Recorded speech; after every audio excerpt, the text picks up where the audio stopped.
Kumusta mga kaboxing? This is Boy Kalawang TV. So isang mabilisang update lang po tayo mga idol sa naganap na rematch nila Melvin Jerusalem at ng Hapon na si Yuday Sugioka na ginanap kanina sa bansang Japan. So sa umpisa nga po mga idol ng kanilang laban ay medyo nagpapakiramdaman pa po sina Jerusalem at Sugioka sa kanilang pangalawang pagtotoo sa ibabaw ng lona. Pero pagsapit nga po mga idol ng pangalawang round, dito na pinatama muli ni Melvin Jerusalem ang kanyang signature right straight na kung maalala po natin, yan rin po, yung right straight na yan ang nagpabagsak dito sa Hapon na si Yuday Sugioka. Pero nagulat nga po tayo dahil pinagandaan pala ng Hapon ang pamatay na kanang suntok na yan ng ating kababayan na si Melvin Jerusalem. Dahil kamakailang ulit nga pong ginawa yan ni Melvin Jerusalem ang suntok na yan, pero kinakaya nga po ni Yuday Sugioka tanggapin ang malakas na suntok na yan.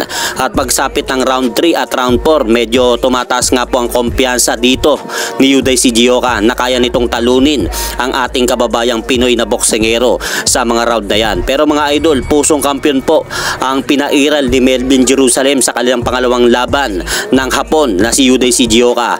Dahil kapag bumabato nga po ng mga solid punches itong si Yuday Sugioka ay agad nga pong pinapalitan agad ni Melvin Jerusalem ang mga suntok na yan. At ganun din po ang nangyari sa mga sumunod na round, sa round 5 at round 8. Palitan pa rin po sila Melvin Jerusalem at Yuday Sugioka ng mga suntok. At pagsapit naman po mga idol ng round 9, kapansin-pansin na dumudugo na nga po ang ilong ng Hapon na si Yuday Sugioka sa round na yan.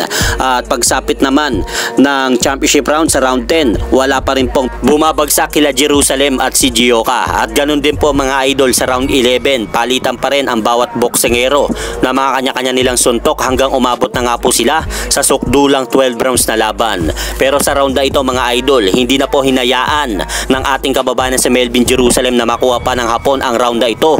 Dahil kung mapapansin ninyo, nag-alaman ni Pacquiao nga po si Melvin Jerusalem sa round na ito. Naging in and out ang galawan dito ni Melvin dahil susuntok ng tatlo tapos biglang lalabas si Melvin at papasok po muli sa depensa ng Hapon. At kitang-kita mga idol na epektibo talaga ang ginawang estilo na yan ni Melvin Jerusalem sa laban. Dahil tumatama nga po ang mga binibitawang suntok na yan ni Melvin Jerusalem sa pagmumuka ng Hapon na si Yuday Sugioka. Hanggang natapos na nga po ang 12 rounds na bakbakan nila Melvin Jerusalem at ng Hapon na si Yuday Sugioka. Kaya dahil po dyan mga idol, tagumpay nga po na depensahan ni Melvin Jerusalem ang kanyang hawak na titulong WBC World Minimum Weight Championship belt sa nangyaring rematch nila ng Hapon na si Yuday Sugioka kanina sa bansang Japan via unanimous decision. Kaya dahil po sa panalo na yan ng ating kababayang Pilipinong boksingero na si Melvin Jerusalem, umabante na po ngayon ang kartada ni Melvin Jerusalem sa 24 wins, 3 losses with 12 knockout. Habang nalasap naman ng Hapon na si Yuday Sugioka ang kanyang ikalawang talo sa kanyang buong professional boxing career dahil bumagsak na nga po ang kartada nito sa 9 wins, 2 losses with 5 knockout. Kaya binabati nga po natin si Melvin Jerusalem sa kanyang naging panalo kanina sa bansang Japan.